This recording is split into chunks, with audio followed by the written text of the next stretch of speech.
sing that so good, buddy. He's running away. He doesn't like compliments. But just welcome to Awakening Life, guys, and I just want to welcome you to a great day. We're going to continue in our series of Now Faith Is, and God's got something really big He wants to share with you through His Word today. Before we do that, I would like to say a very special Happy Mother's Day to all of our ladies in the house today. Come on, men. Come on, men. Come on, there we go, Dwayne. Dwayne's got the right idea. There we go. Come on, men. Where are my real men at? Where are my real men at? Come on. Yeah. So here's some things that I know. Maybe you can stay standing for a second. Stay standing. Here's some things that I know because you want to stand for this. God give us a woman for one reason. We would kill ourselves in daily routine. And so I believe today, I charge you men to honor your wives, honor your moms, honor those ladies in this room and in your lives because God gave them to us as a special gift. Yeah. And so I'm telling you that sometimes a card and a rose and Reese cups and a bag and shorts from the Dollar General, which is what Shepherd and I got married, sometimes it's not enough. I ain't lying. Sometimes we honor them with the words that we speak, and the way that we look at them when they're having a bad day. When we try to reach out to them when we don't understand what's going on, and men, how many of us in here we don't understand what's going on sometimes? But today, men in this room, we want to honor our ladies. Come on, in Jesus' name.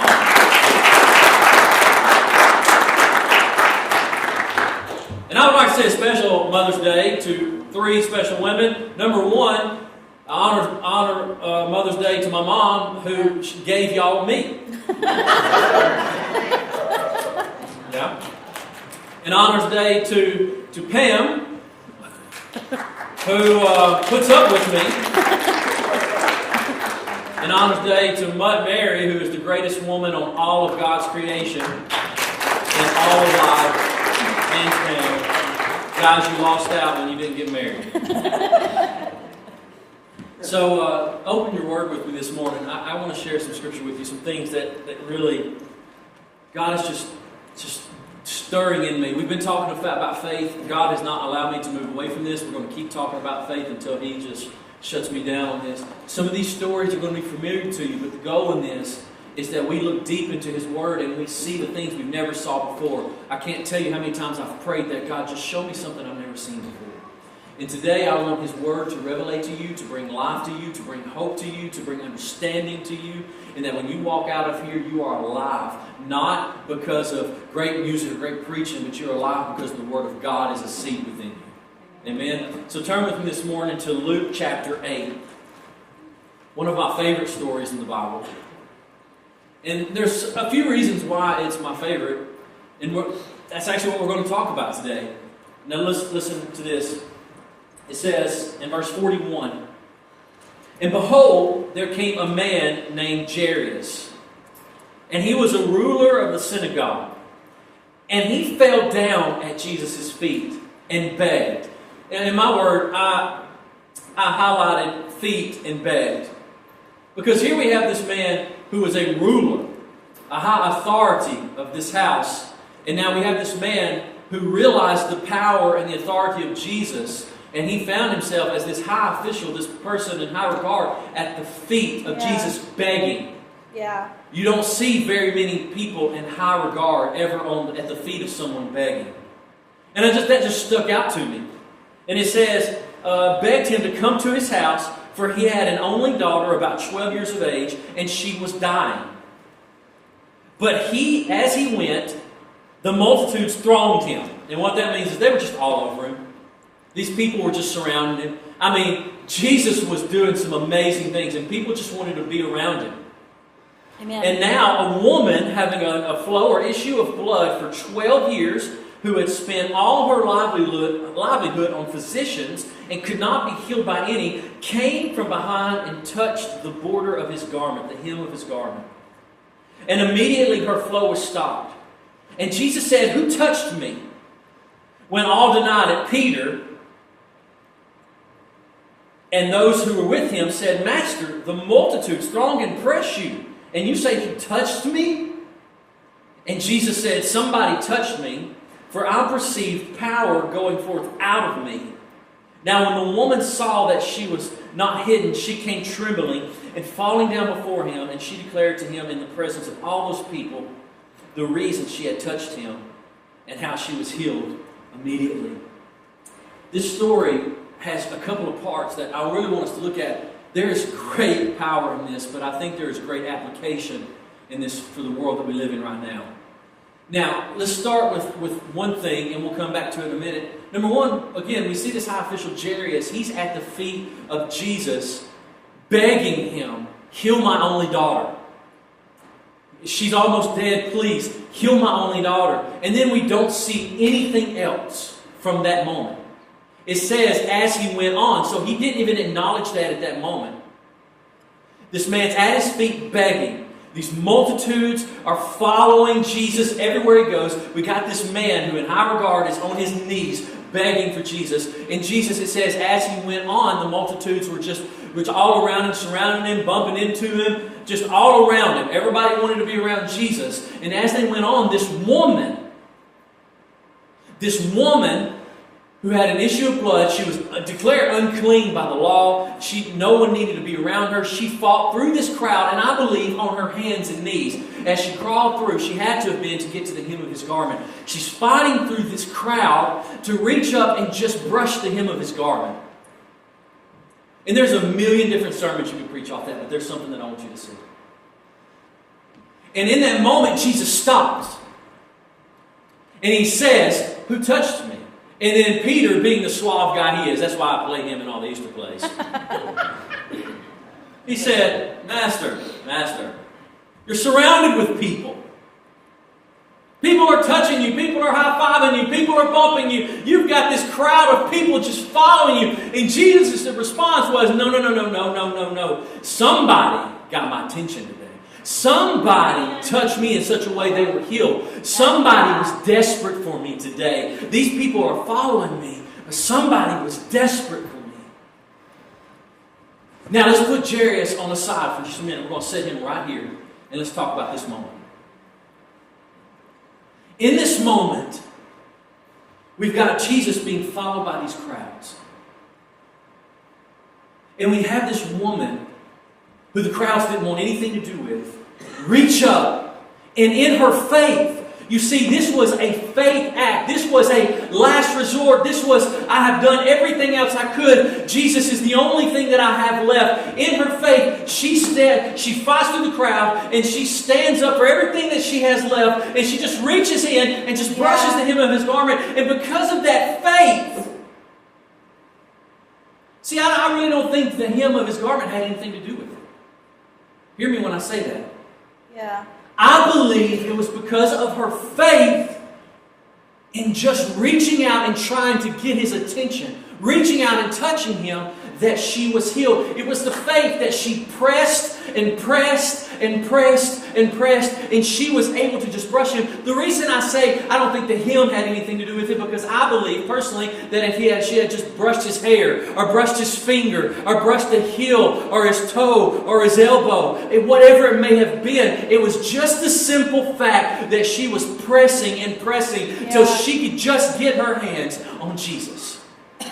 And in that moment, she knew instantly she was healed. And Jesus stops and he says, "Who touched me?" And the disciple says, "Everybody's touching you." And he says, "No, I have perceived that faith has, that healing has come out of me into somebody." Yeah.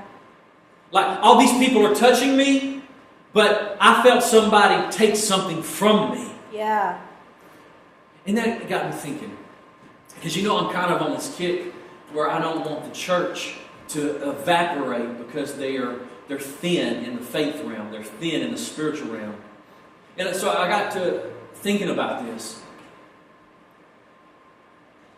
We have a mass of people that love Jesus.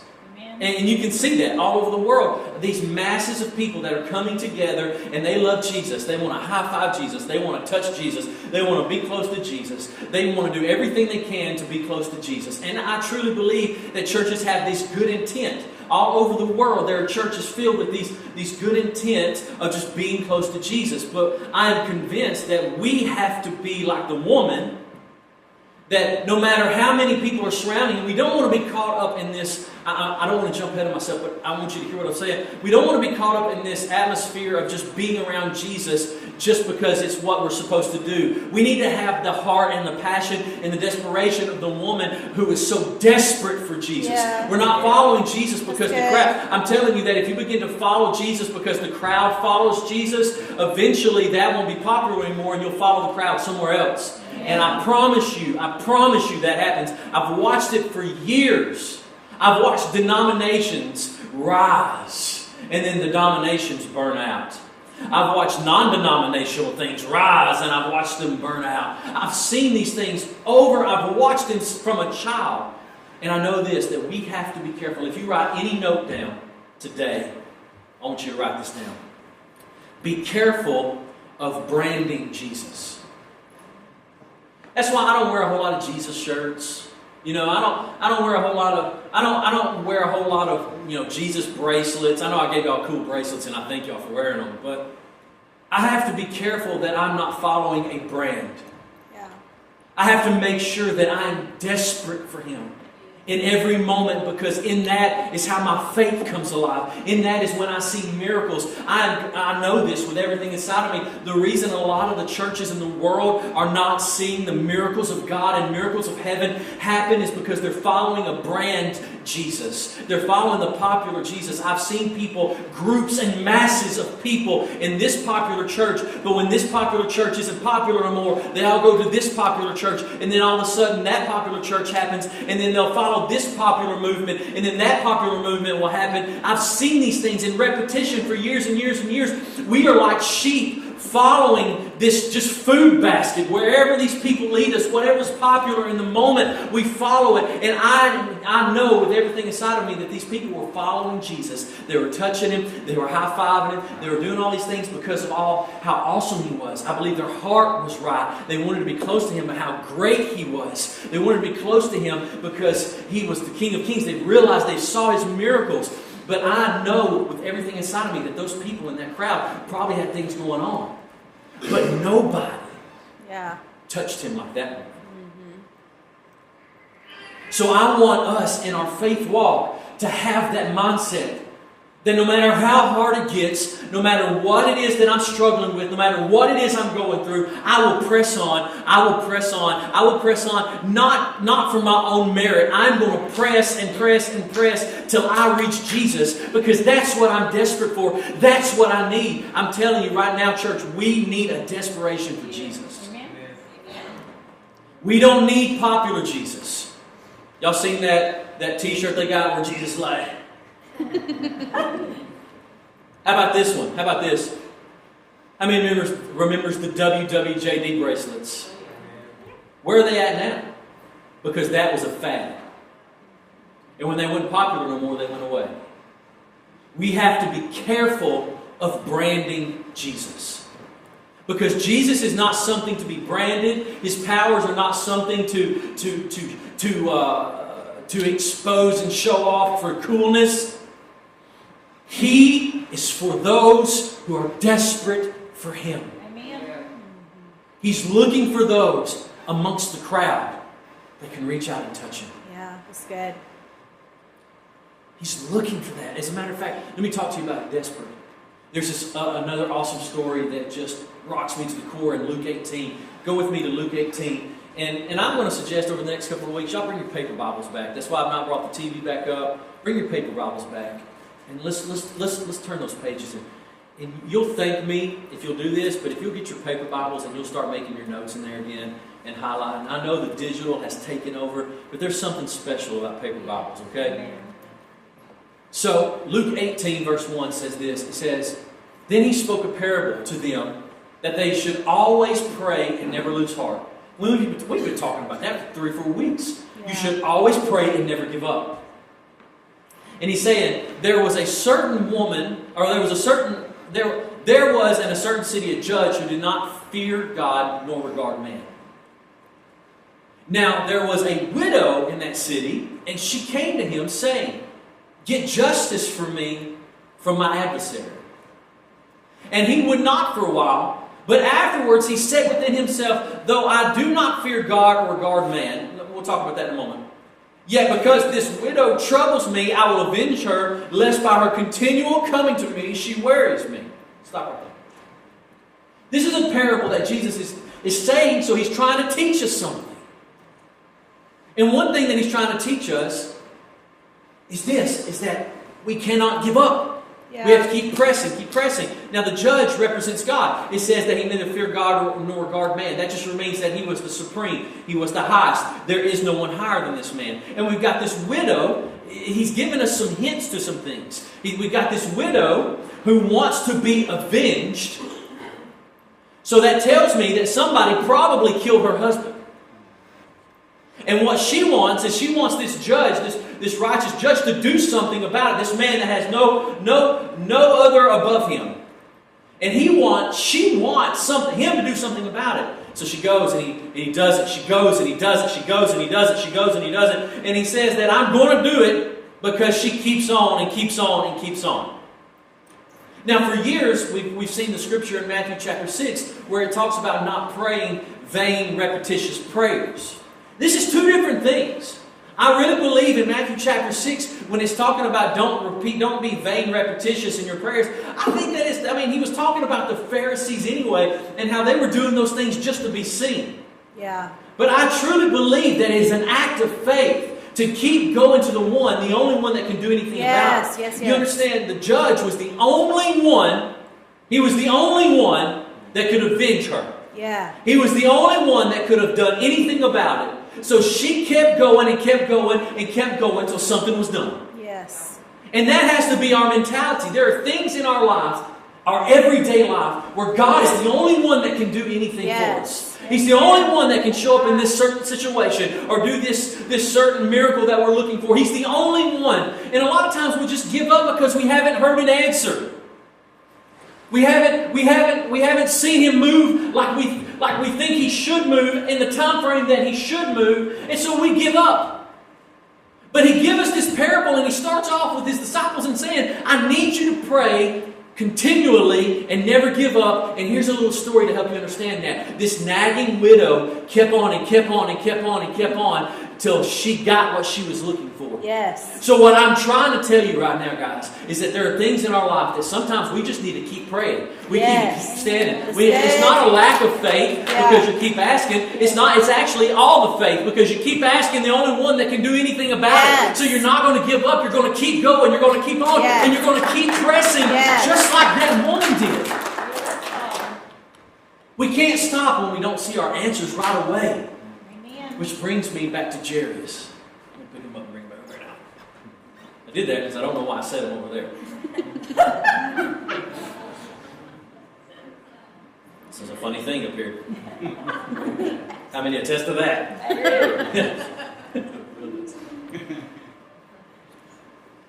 Remember, Jairus, he falls at the feet of Jesus. And he is desperate. Yeah. He begs my only daughter to be healed. My only daughter to be healed.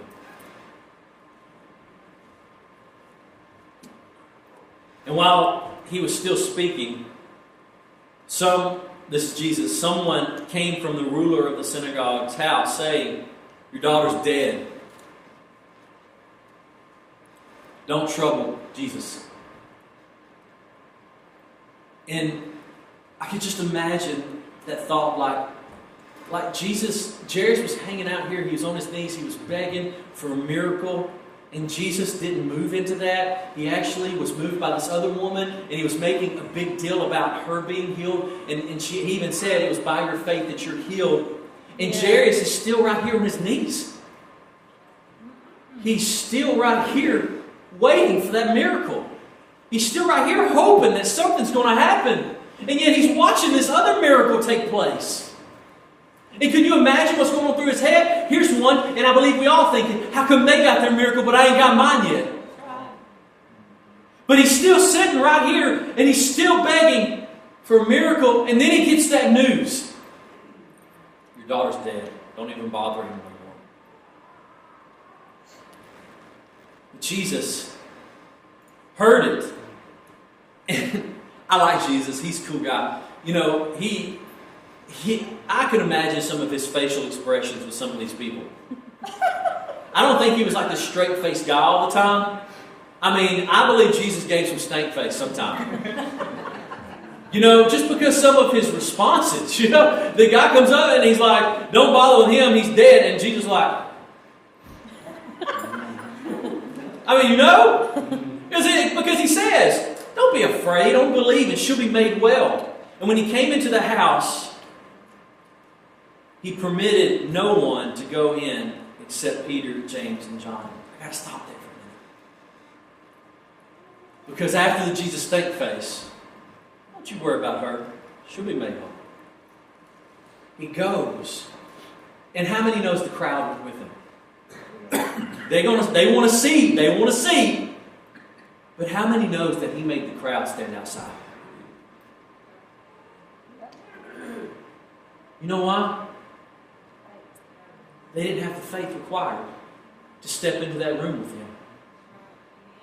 Amen. See, it doesn't matter about being a multitude of people following Jesus just because Jesus is the popular thing. And I'll tell you what really got me stirred up on this. I was just thinking about how easy it is for us to be Christians in the world because we're born in a Christian nation and definitely in the Bible Belt. It's easy. It's natural for us to be Christians. And we kind of get disgusted when people aren't. It's really easy for us to be this way. And so I just got to thinking about that and how a lot of us, we follow Jesus because it's what we were created or born in the area to do. Same thing as why some of y'all are Auburn fans.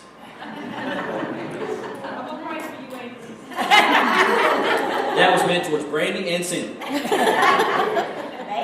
No, I don't say nothing to Beth no more.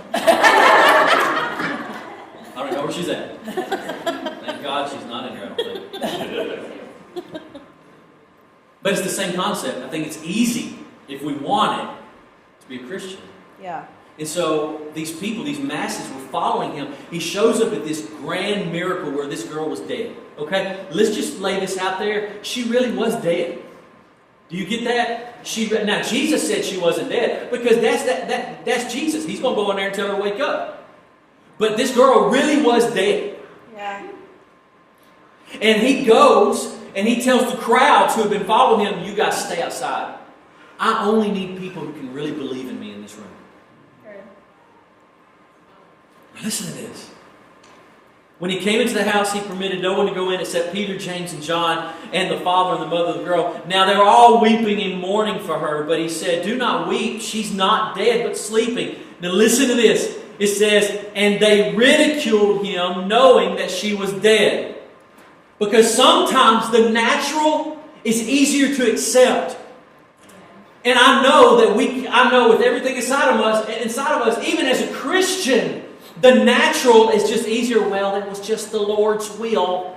She's dead. And let me tell you something. Jesus can't have you in the room with him to do a miracle with you that mindset. He's looking for somebody that can look at something that's dead and look to him and say, are you ready to do something about that? I'm here with you. I know you can. It ain't over. It ain't over. This is what Jesus is looking for. Don't be caught in this branded Jesus and be caught outside the room of where miracles happen. Yes. I don't know if you're getting this or not, but this is good preaching. That is. It's good. And then he says, but he put them all outside. And I believe even her mom and dad. And took her by the hand. And he said, little girl, arise. And in that moment, she woke up. Now, the Holy Spirit is so thick on this. Listen.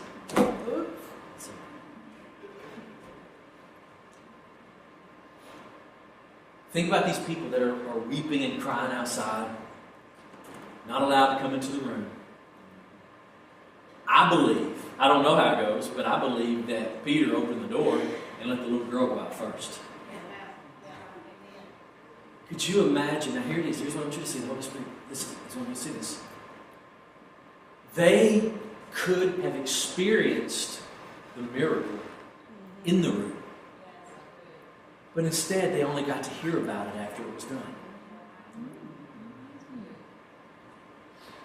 Chill down for a minute. I want some more.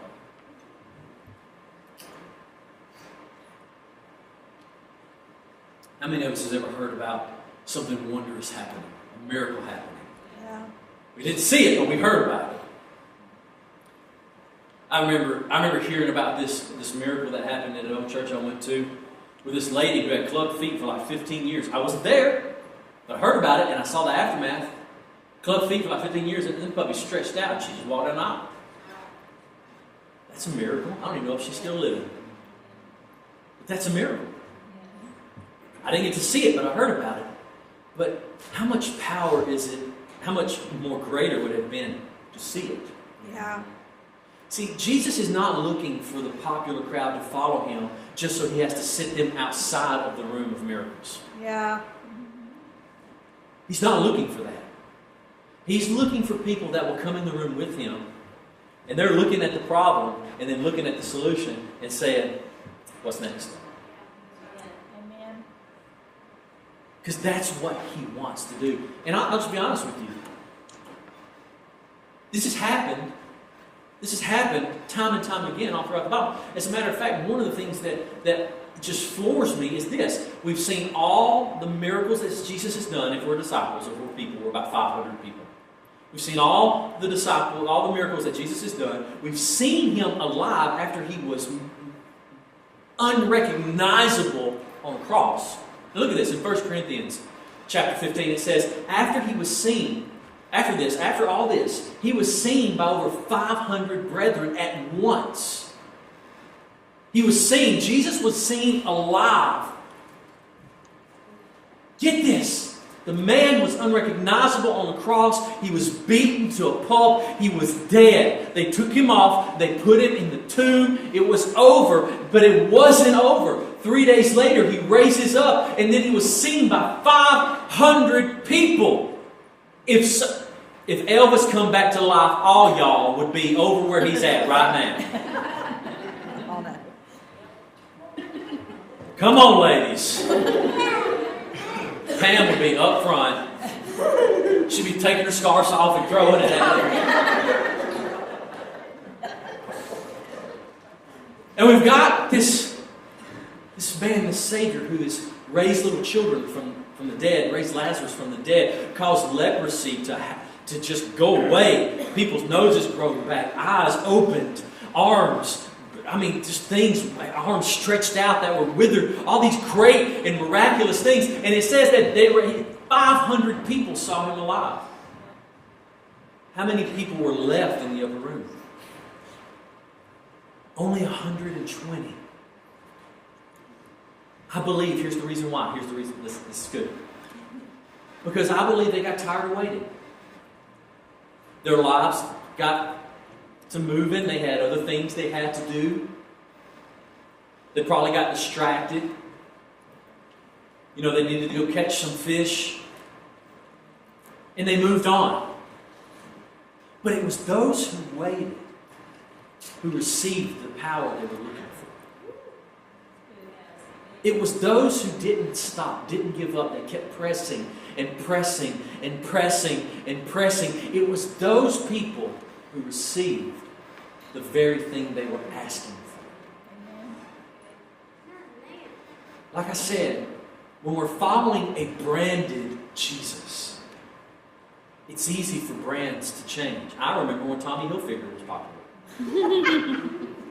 If you're wearing Tommy Hilfiger today, it's still popular, don't